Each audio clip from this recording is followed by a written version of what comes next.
Hey guys, what's up? In this step-by-step tutorial, I'm going to teach you how you can add a drop-down list to your documents on Google Sheets. So let's get right into it. It is actually super simple. So what you want to do first, guys, is select the cell you would like to add the drop-down list to. Let's go for demonstration purposes with that cell here, E5. So left click on it. After that, click on data here at the top, and from the drop-down menu, select data validation. That is going to open up that video here on the right-hand side. Data validation rules. So start by clicking on add rule below. Next, apply a range, which in this case here will be our cell E5. So we can leave it just like that. In the next step, choose your criteria, which in this case here will be a drop-down list. So we can leave it a drop-down. And after that, here below, simply add items to your drop-down list. On default, it's only 2 items or 2 options, but you can add more to your drop-down list by clicking on add another item here.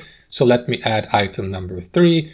Add item number 4 and also add item number 5 just for demonstration purposes. You can also customize each item by double clicking on the name here and by assigning a custom name, like let me go with option or with item 1, 2, 3, 4, or 5. And here to the left, you can also assign custom colors. You can also delete items by clicking on a trash icon here to the right. And once they're ready, guys, click on done here in the bottom right corner to apply these changes. And there you go. As you can see, that drop-down list has been added to cell E5. Now, if you left click on a drop-down list, you will be given access to that pencil icon here that is going to open up the editing menu here on the right hand side again if you'd like to customize and keep editing your drop-down list. And that's basically it, guys. Thanks for watching and have a fantastic day.